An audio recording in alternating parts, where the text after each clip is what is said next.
بسم اللہ الرحمن الرحیم۔ محترم ناظرین، سائیکالوجی کے مطابق جو لوگ اپنی پسندیدہ انسان کے سامنے بات کرتے ہیں تو وہ زیادہ پرکشش نظر آتے ہیں۔ لوگ اس وقت زیادہ صحت مند اور خوش ہوتے ہیں جب وہ کام میں مصروف ہوتے ہیں۔ الٹی گنتی آپ کے دل کی دھڑکن کو تیز کرتی ہیں۔ انسانی دماغ 3 چیزوں پر فوراً متوجہ ہوتا ہے: کانا، پرکشش لوگ اور خطرہ۔ ایک رپورٹ کے مطابق جب انسان کی عمر 24 سال کے لگ بھگ ہوتی ہے تو اس کے دماغ کی علمی رفتار کم ہونا شروع ہو جاتی ہے۔ قابل اور خوبصورت انسان کے دوست بہت کم ہوتے ہیں کیونکہ دوسرے لوگ ان سے جلتے ہیں۔ آپ خواب میں صرف اسی کو دیکھ سکتے ہیں جسے آپ پہلے سے جانتے ہو، اور ایک انسان ایک رات میں کم از کم 6 خواب دیکھ سکتا ہے۔ بائیں ہاتھ استعمال کرنے والے لوگ کانا بھی بائیں طرف سے جباتے ہیں۔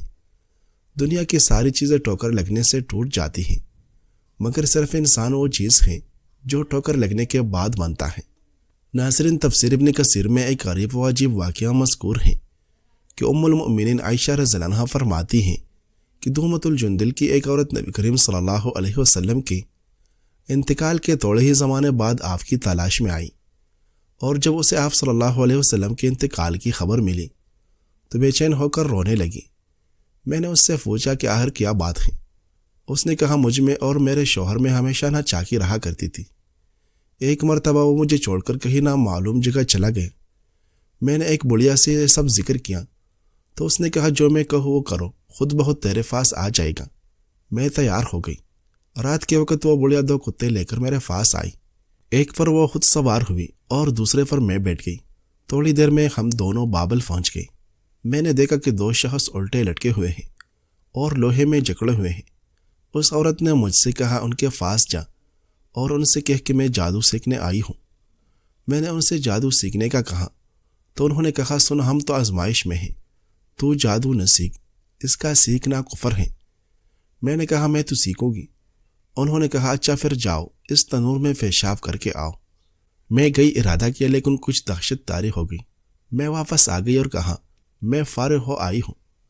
انہوں نے پوچھا، کیا دیکھا؟ میں نے کہا، کچھ نہیں۔ انہوں نے کہا، تو غلط کہتی ہے، ابھی تو کچھ نہیں بگڑا، تیرا ایمان ثابت ہے، اب بھی لوٹ جا اور کفر نہ کر۔ میں نے کہا، مجھے تو جادو سیکھنا ہی ہے۔ انہوں نے پھر کہا، جا اور تنور میں پیشاب کر آ۔ میں پھر گئی، لیکن اس مرتبہ بھی دل نہ مانا اور واپس آ گئی۔ پھر اسی طرح سوال و جواب ہوئے۔ تیسری مرتبہ میں پھر تنور کے پاس گئی اور دل کڑا کر کے پیشاب کرنے کو بیٹھ گئی۔ میں نے دیکھا کہ ایک گھوڑے سوار منہ پر نقاب ڈالے نکلا اور آسمان پر چڑھ گئی۔ میں واپس چلی آئی اور ان سے ذکر کیا۔ انہوں نے کہا، ہاں، اب کی مرتبہ تو سچ کہتی ہے، وہ تیرا ایمان تھا جو تجھ سے نکل گیا، اب چلی جا۔ میں آئی اور اس بڑھیا سے کہا۔ انہوں نے مجھے کچھ بھی نہیں سکھایا۔ اس نے کہا، بس تجھے سب کچھ آ گیا، اب تو جو کہے گی ہو جائے گا۔ میں نے آزمائش کے لیے ایک دانہ گیہوں کا لیا، اسے زمین پر ڈال کر کہا، اگ جا۔ وہ فوراً اگ گئے۔ میں نے کہا، تجھ میں بال پیدا ہو جائے، چنانچہ ہو گئے۔ میں نے کہا، سوکھ جا، وہ بال سوکھ گئے۔ میں نے کہا، الگ الگ دانہ ہو جا، وہ بھی ہو گئے۔ پھر میں نے کہا، سوکھ جا، تو سوکھ گئے۔ میں نے کہا، آٹا بن جا، تو آٹا بن گیا۔ میں نے کہا، روٹی پک جا، تو روٹی پک گئی۔ یہ سب دیکھتے ہی میرا دل نادم ہونے لگا اور مجھے اپنے بے ایمان ہونے کا صدمہ ہو۔ اے امیر المؤمنین، قسم اللہ کی، نہ میں نے اس جادو سے کوئی کام لیا اور نہ کسی پر کیا۔ میں نبی کریم صلی اللہ علیہ وسلم کی خدمت میں حاضر ہونے آ گئی تھی کہ نبی کریم صلی اللہ علیہ وسلم سے کہوں، لیکن افسوس، بدقسمتی سے آپ کو بھی نفع ہے، اب میں کیا کروں؟ اتنا کہہ کر وہ چپ ہو گئی۔ سب کو اس پر ترس آنے لگا۔ صحابہ کرام رضی اللہ عنہ بھی حیران تھے کہ اس سے کیا فتویٰ دے۔ آخر بعض صحابہ نے کہا، اب اس کے سوا کیا ہو سکتا ہے کہ تم اس فعل کو ترک کر دو، توبہ اور استغفار کرو اور اپنے ماں باپ کی خدمت گزاری کرتی رہو۔ ناظرین، دنیا میں سب سے خطرناک اور بزدل انسان وہ ہیں جو آپ کے پیچھے آپ کی برائی کرتے ہیں اور سامنے آ کر خوشامد کرتے ہیں۔ نظریاتی انسان کبھی یاددار نہیں ہوتے، مگر دولت کے شوقین کبھی وفادار نہیں ہوتے۔ آپ اپنی زندگی سے بھلے خوش نہ ہو، پر کچھ لوگ ایسے بھی ہیں جو آپ جیسی زندگی گزارنے کے لیے ترستے ہیں۔ قدرت ہمیشہ انسان پر اتنے مہربان ضرور ہوتی ہے کہ اگر ساری دنیا بھی آپ سے نفرت کرنے لگ جائے تو کوئی نہ کوئی آپ پر جان چڑکنے والا ضرور ہوتا ہے۔ زندگی کا کوئی مقصد بناؤ، پھر ساری طاقت اس کے حصول پر لگاؤ، تم ضرور کامیاب ہو جاؤ گی۔ ناظرین، نیند کی کمی صرف تکن نہیں بڑھاتی بلکہ دل کی بیماری، ٹائپ 2 ذیابیطس اور ڈپریشن کے خطرات بھی بڑھاتی ہیں۔ مارچ میں شائع ہونے والی سویڈن کی ایک تحقیق میں بتایا گیا ہے کہ 3 راتیں 4 گھنٹے سے کم سونے سے دل کو مستقل نقصان پہنچ سکتا ہے۔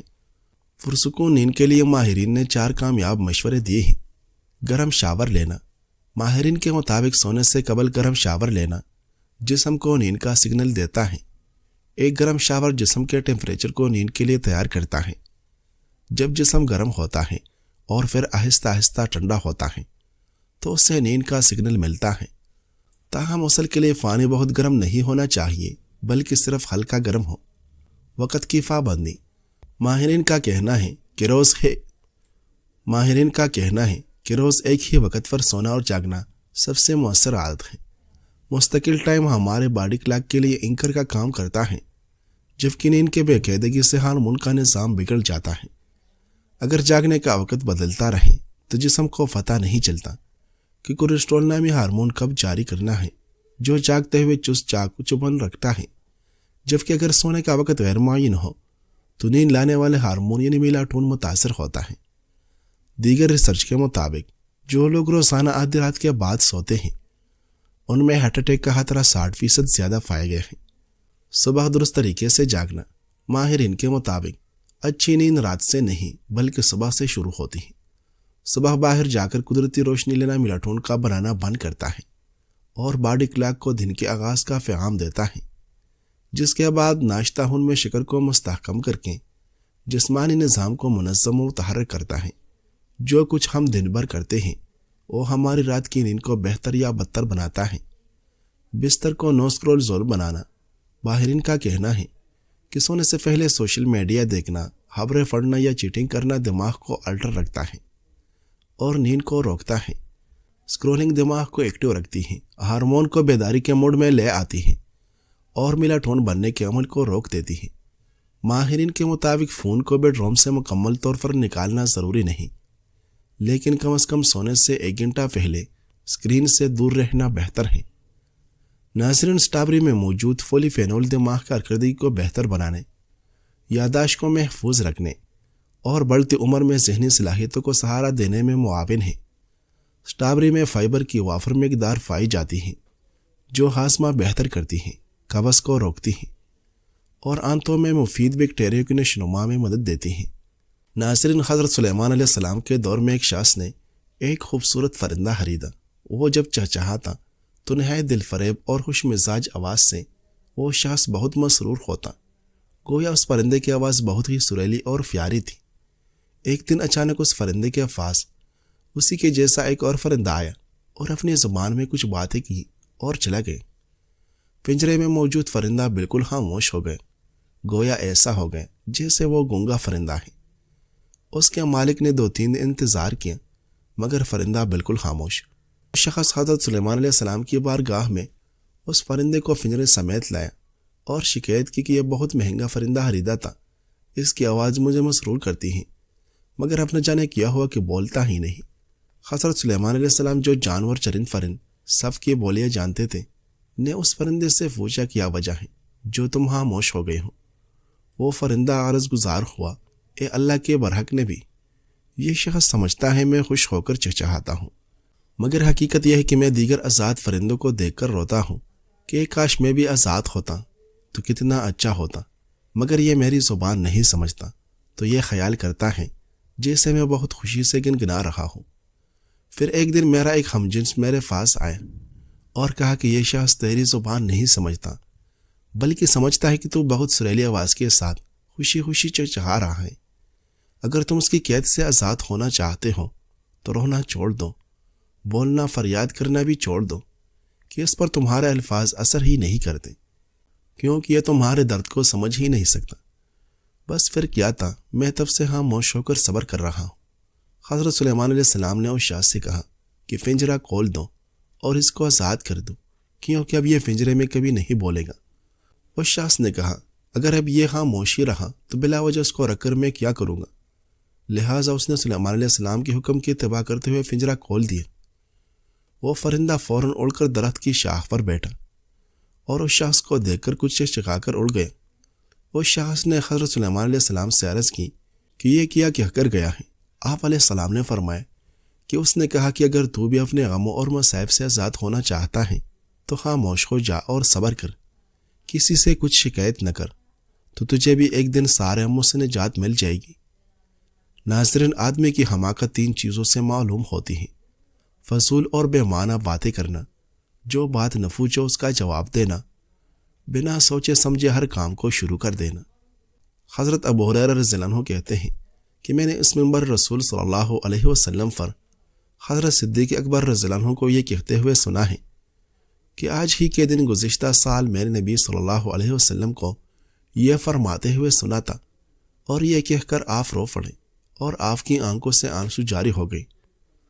تھوڑی دیر کے بعد فرمائے کہ میں نے نبی صلی اللہ علیہ وسلم کو ارشاد فرماتے ہوئے سنا ہے کہ کلمہ توحید اور اخلاص کے بعد تمہیں عافیت جیسی کوئی دوسری نعمت نہیں دی گئی، اس لیے اللہ سے عافیت کا سوال کیا کرو۔ ناظرین، تنہائی طاقت نہیں، کمزوری ہے، اصل طاقت تعلقات اور معلومات میں ہے۔ مثال کے طور پر دنیا خطرناک ہے اور حاسد ہر جگہ موجود ہے۔ ہر کسی کو اپنی حفاظت کرنی پڑتی ہے، لیکن خود کو الگ کر لینا آپ کو کمزور کر دیتا ہے، کیونکہ آپ قیمتی معلومات اور ساتھیوں سے دور ہو جاتے ہیں۔ بہتر ہے کہ دوسروں کے ساتھ تعلقات رکھیں، رابطے میں رہیں اور حالات پر نظر رکھیں، بجائے اس کے خود کو تنخواہ کر لیں۔ ناظرین، بنی سعد قبیلے کے ایک صحابی کہتے ہیں کہ میں رسول اللہ صلی اللہ علیہ وسلم کی خدمت میں حاضر ہوا۔ اس وقت آپ صلی اللہ علیہ وسلم تبوک میں ایک مقام پر تشریف فرما تھے۔ آپ صلی اللہ علیہ وسلم کے ساتھ 6 ساتھی تھے اور آپ 7ویں تھے۔ میں وہاں پہنچا اور آپ کو سلام کیا۔ آپ نے مجھے بیٹھنے کا حکم دیا، میں بیٹھ گیا اور عرض کیا کہ میں گواہی دیتا ہوں کہ آپ اللہ کے سچے رسول ہیں۔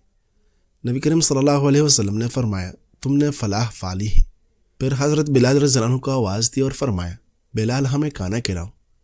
حضرت بلال رضی اللہ عنہ نے زمین پر چمڑے کا ایک دسترخوان بچھا دیا اور ایک تیلے میں سے کھجور، گھی اور پنیر کی بنی ہوئی پنجیری نکالی۔ نبی کریم صلی اللہ علیہ وسلم نے ہمیں حکم دیا، بسم اللہ کیجیے اور کھائیے۔ ہم سب نے کھانا کھایا اور سیر ہو گئے۔ میں نے عرض کیا، یا رسول اللہ صلی اللہ علیہ وسلم، یہ کھانا تو اتنا کم تھا کہ شروع میں نے سوچا تھا کہ میں تنہا یہ کھا جاؤں گا، مگر یہ ہم سب کو کفایت کر گئے۔ آپ صلی اللہ علیہ وسلم نے فرمایا، مومن ایک آنت میں کھاتا ہے جبکہ کافر 7 آنتوں میں کھاتا ہے۔ میں اگلے دن پھر نبی اکرم صلی اللہ علیہ وسلم کی خدمت میں حاضر ہوا۔ میں سہرانے میں بھی شرکت کرنا چاہتا تھا اور اس سے 2 باتیں مقصود تھیں، ایک تو یہ کہ کھانا کھاؤ اور دوسرے کہ مزید اطمینان قلب اور یقین حاصل کروں کہ اللہ تعالیٰ نے اپنے نبی کو خصوصی برکات سے نوازا ہے۔ میں نے دیکھا کہ کھانے کا وقت ہوا تو آپ صلی اللہ علیہ وسلم کے پاس 10 افراد موجود تھے۔ آپ نے حضرت بلال رضی اللہ عنہ سے کہا، بلال کھانا لاؤ۔ چنانچہ حضرت بلال رضی اللہ عنہ نے دسترخوان بچھا دی اور ایک تیلی سے کھجوریں نکالنے لگے۔ وہ مٹھیاں بھر بھر کر کھجوریں دسترخوان پر ڈال رہے تھے۔ آپ صلی اللہ علیہ وسلم نے فرمایا، بلال کھلے دل سے کھجوریں یہاں نکال دو، ہر شعلے پر بھروسہ رکھو اور یہ خوف دل میں نہ لاؤ کہ وہاں بول سے کام لیا جائے گا۔ حضرت بلال رضی اللہ عنہ نے سارے کھجوریں ڈال دی۔ میں نے اندازہ لگائی کہ وہ کھجوریں 2 مد یعنی تقریباً 1.5 سیڑ ہوگی۔ نبی اکرم صلی اللہ علیہ وسلم نے اپنا دست مبارک ان کھجوروں کے اوپر رکھا اور فرمایا، بسم اللہ کر کے کھائے۔ سب لوگوں نے خوب کھایا اور میں نے بھی ان کے ساتھ پیٹ بھر کر کھایا۔ میں خود کھجوریں کاشت کرتا تھا اور کھجوریں کھاتا بھی بہت تھا، مگر مزید کھانے کی گنجائش نہ رہی۔ سب لوگ کھانے سے فارغ ہوئے تو میں نے دیکھا کہ دسترخوان پر کم و بیش اتنی ہی کھجوریں پڑی تھی جتنی حضرت بلال رضی اللہ عنہ نے ڈالی تھی، گویا ہم نے کچھ کھایا ہی نہ ہو۔ ناظرین، بخار اور زکام سے بچاؤ کے لیے یخنی پیئے، توانائی بڑھانے کے لیے یخنی پیئے، اسموک کے اثرات کم کرنے کے لیے یخنی پیئے، بچوں کی قوت مدافعت بہتر کرنے کے لیے یخنی پیئے، بوڑھے افراد بھی صحت مند رہنے کے لیے یخنی پیئے۔ کچھ لوگ ہماری زندگی میں دیر سے آتے ہیں، مگر آتے ہی یوں لگتا ہے جیسے برسوں سے ساتھ ہوں، اور کچھ لوگ برسوں ساتھ رہ کر بھی ایک لمحے میں غیر مانوس بن جاتے ہیں۔ زندگی نے یہی سکھایا ہے کہ رشتے وقت سے نہیں احساس سے بنتے ہیں۔ اگر کوئی دل میں جگہ بنا لے تو اس کا معمولی سا لفظ بھی سکون دیتا ہے، اور اگر دل سے اتر جائے تو اس کی بہترین بات بھی تکلیف دیتی ہے۔ ہر انسان اپنے لیے آسانیاں چاہتا ہے۔ واحد ماں اور باپ ایسے ہیں جو خود مشقتیں اٹھا کر اپنے اولاد کے لیے آسانیاں چاہتے ہیں۔